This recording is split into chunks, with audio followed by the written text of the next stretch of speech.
Hello hi welcome to my YouTube channel. So ಇವತ್ತು ನಾನು ಹಳ್ಳಿ ಕಡೆ ಮಾಡುವಂಥ ಒಂದು ಒಳ್ಳೆ ಮೀನು ಸಾರಿನ ರೆಸಿಪಿ ತೋರಿಸೋಣ ಅಂತ ಬಂದಿದ್ದೀನಿ. ಇದಕ್ಕೆ ಮೊದಲನೇದಾಗಿ ಒಂದು 10 ಟೇಬಲ್ ಸ್ಪೂನ್ ಆಗುವಷ್ಟು ಎಣ್ಣೆನ ಹಾಕೋಬೇಕಾಗುತ್ತೆ. ಹಾಗೆ ಸ್ವಲ್ಪ ಸಾಸಿವೆ, ಮೆಂತ್ಯ ಮತ್ತು ಸಣ್ಣದಾಗಿ ಹೆಚ್ಚಿರುವಂಥ ಬೆಳ್ಳುಳ್ಳಿನ ಹಾಕೋಬೇಕಾಗುತ್ತೆ. ಈಗ ಕರಿಬೇವು ಮತ್ತು ಹಸಿಮೆಣಸಿನಕಾಯಿ ಕೂಡ ಹಾಕೊಂಡಿದ್ದೀವಿ.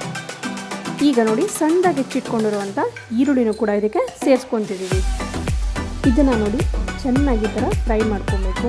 ಈ ಟೈಮಲ್ಲಿ ಒಂದು ಫ್ಲೇವರ್ ಬರುತ್ತೆ, ಅದು ತುಂಬಾ ಚೆನ್ನಾಗಿರುತ್ತೆ. ನೋಡಿ ಇದಕ್ಕೆ ಒಂದು 3ರಿಂದ 4 ಆಗೋಷ್ಟು ಟೊಮ್ಯಾಟೋನ ಸಣ್ಣದಾಗಿ ಹೆಚ್ಚಿಟ್ಕೊಂಡು ಆ್ಯಡ್ ಮಾಡಿದ್ದೀವಿ. ನೋಡಿ ಚೆನ್ನಾಗಿ ಫ್ರೈ ಆಗಿ ಎಣ್ಣೆ ಎಲ್ಲ ಮೇಲೆ ತೇಲ್ತಿದೆ. ಸೊ ಇದು ರೈಟ್ ಟೈಮ್. ನಾವೀಗ ಪೌಡ್ರಸ್ ಎಲ್ಲ ಆ್ಯಡ್ ಮಾಡ್ಕೊಡೋಕ್ಕೆ ಇದು ರೈಟ್ ಟೈಮ್. ಈಗ ಸ್ವಲ್ಪ ಅರಿಶಿನದ ಪುಡಿ ಹಾಗೆ ರುಚಿಗೆ ಬೇಕಾದಷ್ಟು ಉಪ್ಪನ್ನ ಹಾಕ್ಕೊಂಡು ಚೆನ್ನಾಗಿ ಒಂದು ಫ್ರೈ ಕೊಡಬೇಕು. ಫ್ರೈ ಆದಮೇಲೆ ಇದಕ್ಕೆ ಧನಿಯಾ ಮೆಣಸಿನಕಾಯಿ ಪೌಡ್ರನ್ನ ಒಂದು 2 ಟೇಬಲ್ ಸ್ಪೂನ್ ಆಗುವಷ್ಟು ಸೇರಿಸ್ಕೊಂಡಿದ್ದೀನಿ. ಇದನ್ನು ಅಷ್ಟೇ ಒಳ್ಳೆ ಫ್ರೈ ಕೊಡಬೇಕಾಗುತ್ತೆ. ಇದು ಒಂದು ಲೆವೆಲಿಗೆ ಫ್ರೈ ಆದಮೇಲೆ ಹುಣಸೆ ನೀರನ್ನ ಇದಕ್ಕೆ ಸೇರಿಸ್ಕೊಬೇಕಾಗತ್ತೆ.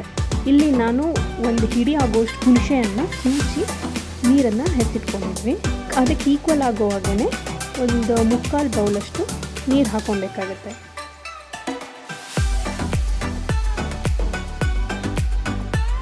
ಇದನ್ನು ಚೆನ್ನಾಗಿ ಮಿಕ್ಸ್ ಮಾಡಿ ಒಂದು ಸಣ್ಣ ಪೀಸ್ ಬೆಲ್ಲನ ಇದಕ್ಕೆ ಹಾಕ್ಕೊತಾ ಇದ್ದೀವಿ.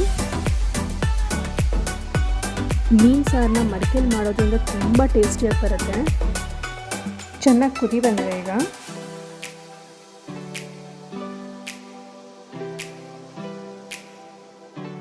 ಈ ಟೈಮಲ್ಲಿ ತೊಳೆದಿರೋವಂಥ ಮೀನನ್ನ ಹಾಕ್ಕೊಂಡು ಕೇವಲ 10 ನಿಮಿಷ ಬಿಡಬೇಕಾಗತ್ತೆ. 10 ನಿಮಿಷ ಮೇಲೇನಾದರೂ ಆದರೆ ಮೀನೆಲ್ಲ ಒಡೆದೋಗುತ್ತೆ. ನೋಡಿ ಕೊತ್ತಂಬರಿ ಸೊಪ್ಪನ್ನ ಲಾಸ್ಟಲ್ಲಿ ಗಾರ್ನಿಷ್ ಮಾಡಿ ಮತ್ತೆ ಇದನ್ನು ಮುಚ್ಚಿಟ್ಟು ಒಂದು 10 ಮಿನಿಟ್ಸ್ ಆಗುವಷ್ಟು ಬೇಯಿಸಬೇಕು. ಕೆಲವ್ರಿಗೆ ಮೀನಿನ ಸ್ಮೆಲ್ ಆಗಲ್ಲ, ಅಂಥವರು ಈ ಡಿಶ್ನ ಮಸ್ಟ್ ಟ್ರೈ ಮಾಡಬೇಕು. ಒಂದೇ ಒಂದು ಚೂರು ಕೂಡ ಮೀನು ಸ್ಮೆಲ್ ಬರಲ್ಲ. ತುಂಬ ಚೆನ್ನಾಗಿರುತ್ತೆ ರೆಸಿಪಿ ಅಂತೂ. ನೀವು ಟ್ರೈ ಮಾಡಿ ಹೇಗಿತ್ತು ಅಂತ ಕಮೆಂಟ್ ಮಾಡಿ. ಇದಾಗಿರುತ್ತೆ ಇವತ್ತಿನ dinner recipe. Thanks for watching. Meet you in a next vlog. Bye bye.